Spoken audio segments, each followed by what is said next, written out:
Good day. I want to share with you some tips for successful company level training today. This program is part of the 2024 Firefighter Safety Stand Down. What I'm hoping to cover with you today is tips and techniques to improve your instruction and tips and techniques to improve firefighter student engagement and learning, all to make our firefighters more skilled and more knowledgeable about the job that they do. My name's Ed Tracey.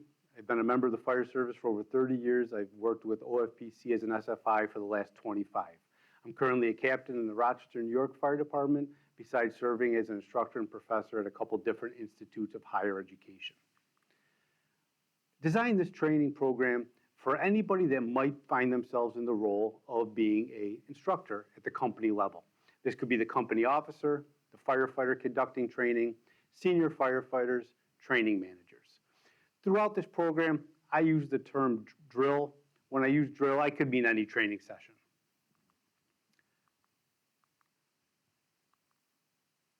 I like this quote from the Fairfax Fire Department, and it says that training teaches what operation does, and operation does what training teaches. That means we need to teach our people the way we want them to operate. And when they operate, if they do anything different or they're not doing it the way we want, we need to look at our training to make sure those two things align with each other. Because when it comes to this, when the house fire comes in with people trapped, you want your firefighters to stretch hose lines, throw ladders, and perform search techniques perfectly. And the way they do that is by getting better through training.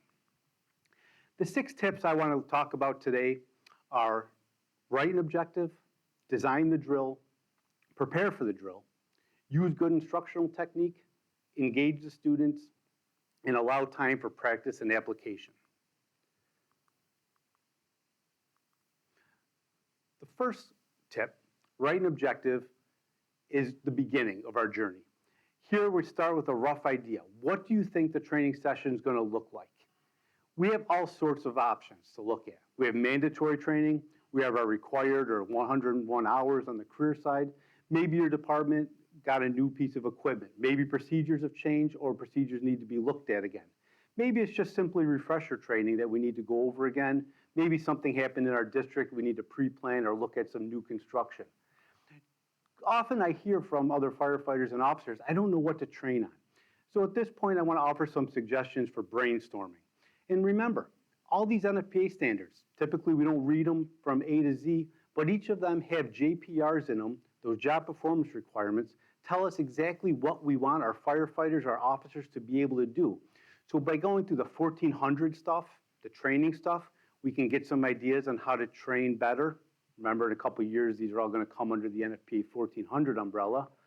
If I'm looking at firefighter training, then I'm going to look in that NFPA 1010, the new pro qualifications for firefighters, because this is going to give me ideas on what I need to train my firefighters to do, my drivers, if I have airport firefighters or marine-based firefighting.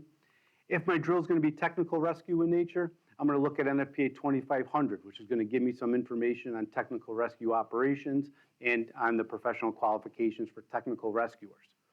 Besides the NFPA, here in New York State, we have this document, recommended best practices for firefighter training programs.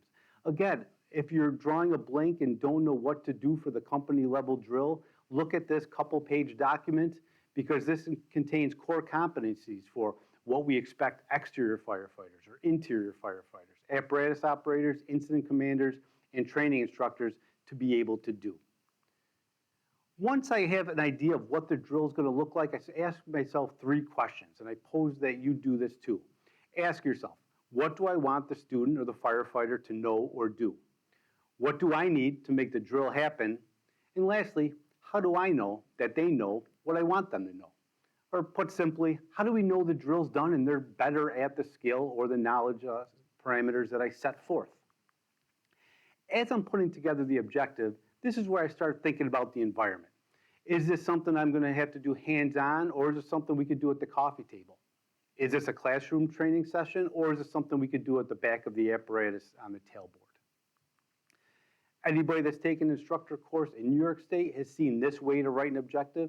Although there are many different ways to write an objective, this one's simple. It uses the ABCD acronym to help you form the 4 parts of a good learning objective, where A is the audience, or who is doing the training. B is behavior, what we want them to do. C is condition, what I'm given, what I'm taking away. And D is degree, how well they're going to do it or to what standard am I holding them to. And as I put together a company level drill, it might be as simple as this. The firefighter will deploy a 2-section, 24-foot portable ladder from engine 1 to a second-story windowsill while wearing full firefighting PPE and successfully complete this task within 45 seconds. Writing objectives is an important beginning to the drill because it's going to inform everything that comes after. The second tip I want to talk to you about is designing the drill. And I purposely use the word design because this takes a little bit of art and science to put together a good training session. Some of the considerations during the design phase is, can I do backwards design? In educational literature, this is just starting with the end goal in mind and working backwards from there and making decisions that inform what the final product's going to look like. As I'm doing this, I'm sketching a roadmap. It lets me know the different stops along the way that help me get to that final destination. Maybe I need to do some lecture. Maybe I need to show video. That's all something that's coming up in the design phase as I sketch my roadmap. Third consideration, is this drill new or is it a review? If it's new, I'm going to have a lot more work on the front end to put this together. If it's a review, I just need to make sure the information is still current and it is relevant. The fourth consideration during design is make sure I'm still giving them good information. Has things changed? Has the equipment changed? We keep learning more and more in the fire service, especially about the science of firefighting, so make sure we're teaching our firefighters with the most current and true information. The fifth consideration is that I'm building the drill with the safety of my firefighters in mind. I'm making decisions that keep them safe, and I'm requiring the appropriate PPE for my firefighters and for the instructor or the officer conducting the training. Consideration 7 also uses the word safe, but this is in the term of a safe learning environment. Allowing my members to make safe mistakes, allowing them to ask questions and not putting them down or making them feel bad about making mistakes or asking questions that might seem common sense. Eighth consideration, be creative. We don't have to do the drills the way that we were taught. We can do other things as long as we're getting our points across. And to that end, consider technology. Members entering the fire service now grew up with technology. Members in the fire service now have adapted and used technology day in, day out. So how can we use technology? In this picture, firefighters are using an iPod to watch a video from Petzl Corporation to learn about a new piece of equipment before they do hands-on training. There's all sorts of different technology out there. Take a look at the landscape and find what might help you as a training officer to deliver better training drills. Anytime I put together a drill, make sure that you start with a safety message, you introduce the topic, you present the new information, you allow them time to do this, you discuss it, you wrap it up with key points, and you assess the members if that's important. Those are the key steps to designing a drill. The third consideration I'd like to talk about is a simple one, and that's just be prepared. It may be difficult to know who your audience is going to be for the drill. In the volunteer or combination sector, you might not know who your audience members are until they show up that night, while in some combination and career settings, you may know the crew because you work with them day in, day out. But make sure that the objective aligns with the people that are in your audience. We don't want to teach new firefighters very seasoned, difficult stuff if they don't have a good basis. And likewise, you don't want to teach a group of senior firefighters very rudimentary, simple things that they should already know. Second thing is ask yourself, what do I need? Have I gained all the equipment that I need for the drill? Have I made the proper notifications internally to chief officers that I might be out of service? Have I contacted building owners if you're doing a pre-plan or a walk-around? The third consideration under preparation is to be timely and punctual. We all have demands for our time that bring us in different directions. So if you're putting together the drill, make sure you start on time and end when you say you're going to do it. And the last one's a tough one, but make sure you have a backup plan. Because as you prepare for the drill, emergencies may happen, weather may change on you. So don't try to force a drill to happen when the environment doesn't allow for it to happen. Make sure you have a solid backup plan in case things go sideways. The fourth step I want to talk to you about is using good instructional techniques. There's a lot of research on the qualities of a good instructor. 5 key points from this research are: good instructors are knowledgeable of the subject. They know what they're talking about. They're experienced. They've done this. They're not teaching it without having a good, solid understanding and experience of the subject at hand. They have ability to relate. They may be able to take an idea from complex to simple, or from its simplest parts to the most complex. They're passionate about being instructors and passing on knowledge. They're also passionate about the trade of being a firefighter. They possess humility. We were all that new firefighter at one point who didn't know anything. Somebody luckily taught us how to do it. We should make sure we pass that on, and remember, not everybody's going to know everything that you know as you acquired through your career in the fire service. A couple considerations for improving your instruction. Be credible. Make sure you know what you're talking about. Take the time beforehand to research the topic and to look at the literature on what you're about to teach. Be a lifelong learner. Fire service is evolving. Whether we work in the firefighting side, the EMS side, the tech rescue side, there's always change happening, so make sure we're staying abreast of that by being a lifelong learner. Be approachable, because even when the drill's over, that may be when somebody who's too shy or uncomfortable asking in front of the class may come up to you and ask you some pretty poignant questions. Be the role model. Be the type of company officer, fire instructor that you would want your children to have. Be responsible, be decent. Explain well. Help the students understand.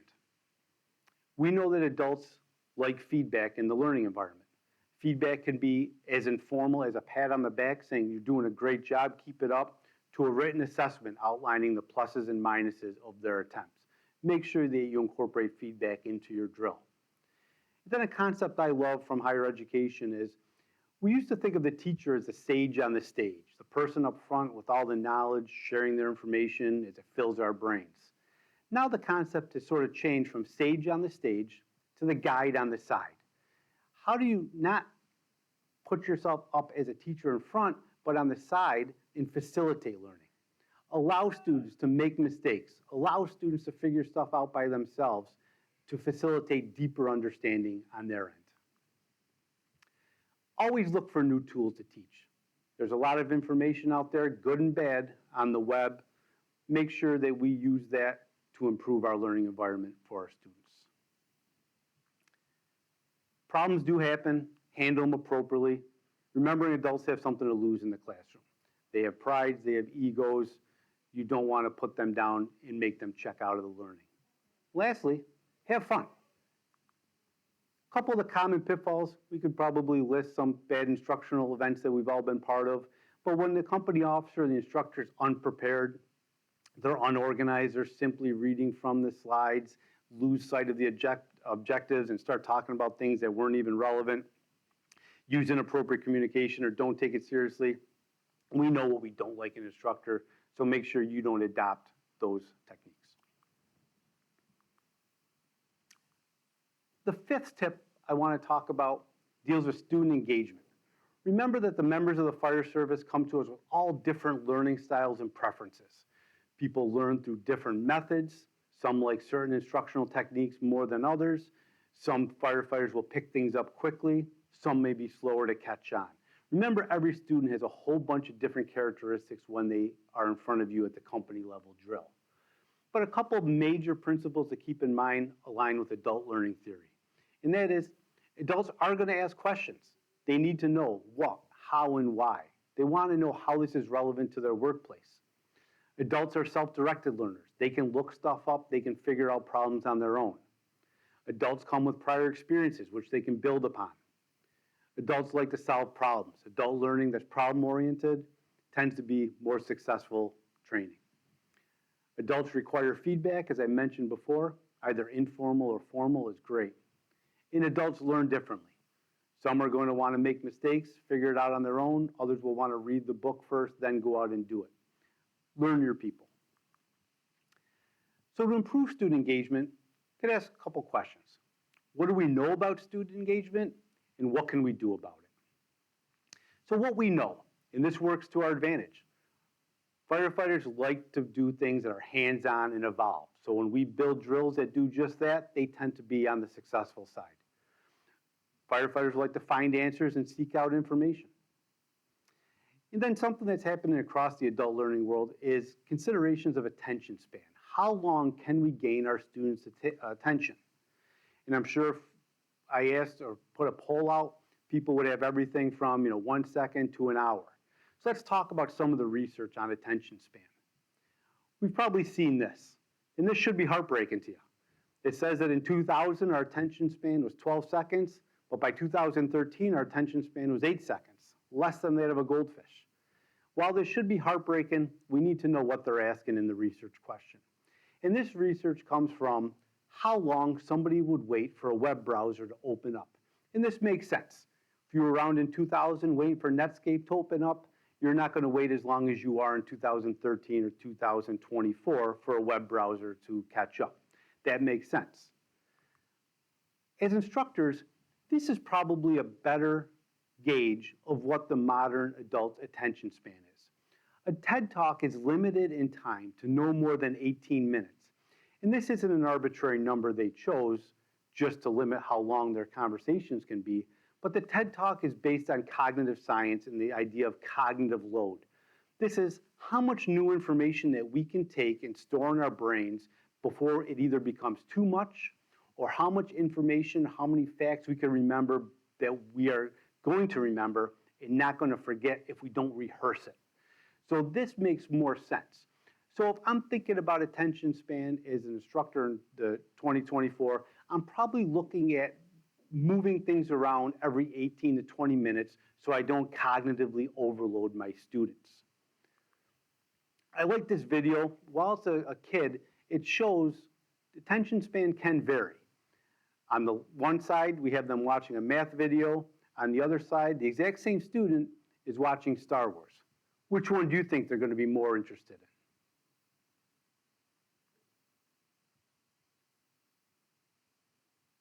Of course, they're not as interested in the math video and they start fidgeting and turning around. But with the Star Wars, that tends to gain their attention. So that brings me to a point about how we teach our students. Started with the quote. Here's another one from John Dewey in 1917. If we teach today's students as we taught yesterday's, we rob them of tomorrow. So always be looking for different ways to engage the students. Maybe the way that you were taught is not what's best for this generation. What we can do to gain attention is mix it up. Many of us were probably taught either through lecture or demonstration only. University of North Carolina had this chart on their webpage that lists 150 different instructional methods. So maybe every 20 minutes you use a different instructional method to vary things and to keep attention. Time matters. Maybe the drill just needs to be a short training session focused on a single topic and focused on workplace information. This is what we call micro-learning, focusing on a single topic in a 5 to 15 minute window that's apt and relevant to work. But that doesn't mean that's the only way to do it. Training can also be long as it's engaging. We've all sat 2 hours to watch Backdraft or Ladder 49 without taking a break. So as long as something gains our attention and is interesting, we will stick with it. What micro-learning might look like in a firehouse drill could be as simple as giving the members some facts and figures that they could talk about during the next public education event or during building inspections. It might be a quick 3-minute and 38-second video that talks about a new piece of equipment before we go out and actually use that piece of equipment. Or it could be a single focused topic where we talk about SCBA safety during overhaul. Other things that we can do to engage our learners. Unfortunately, we have many events where firefighters were killed or seriously injured, and we have official reports that we can share with our members that should gain their attention because they know it could happen to them. We could use principles of digital gaming to keep attention span. We know that we can incorporate hands-on, and when we can't do the real thing, there's some pretty real simulators out there that allow us to pretend to drive a fire truck, to command an incident, or even extinguish a fire. Consider using those to engage your students. The sixth tip I want to talk about is practice and application, or make sure you get them out there doing stuff. This is the payoff, because there's a big difference about learning about doing something versus actually doing it. I can sit in a lecture about the history of bikes and bike riding and different elements, but until I actually go out there and do it, I don't know if I can ride a bike. And as an instructor, as a company officer, this is the payoff for your effort. This is where we are having the members show their skills or demonstrate knowledge, so we ensure that they're competent and they're good at what we're asking them to do. If we're asking them to do something, that's a skill. So to incorporate skills into training, we want to make sure that we allow reps, allow them time to do it over and over, and that we build scenarios as close to the real event as possible. In this picture, we have firefighters climbing a ladder to a roof. That's a scenario that they will be expected to perform under, but the next time there'll probably be fire and smoke coming from that building.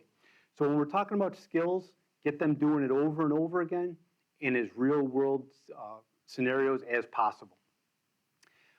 When the drill's focus is on gaining information or knowledge, we want them to apply that. Here I got the brand new 2024 ERG. If I want them to thumb through that, I might give them chemical names, I might tell them what to do if something's highlighted, and I might give them UN numbers over and over again to get them applying that knowledge. Quick note about reps and muscle memories, and I'll go back to my bicycle example. The first time you rode a bike, you thought about your left foot, your right foot, you thought about you swaying left to right, you thought about scanning the road, you thought about falling. But you've done it over and over again. Because you repeatedly practice that skill, you can do it faster, you can do it smoother, and you can do it very accurately. We can do the same thing with stretching hose lines, throwing ladders, searching buildings, using our tools. Allow the members time to do it over and over and build that muscle memory up.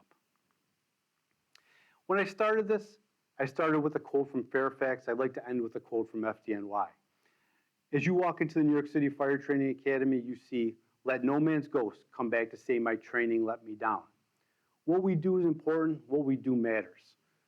What we do will keep our members safe. What we do keeps our people that live in our community safe. So make sure that your training is always making your members better at what we are sworn to do. The 6 tips I'd like to leave you with: make sure you take the time to write an objective. Take time to design the drill. Prepare for the drill. Use good instructional techniques. Engage your students. And make sure that you build in time for them to practice and apply. By following these 6 tips, the next time you go to a fire emergency incident, your members are going to be better prepared and are going to be able to perform spectacularly. Thank you for your time and for listening to my talk on 6 tips for improving the company level drill. If I could be of any further assistance, please don't hesitate to reach out to me. Stay safe. We'll see you guys next time through.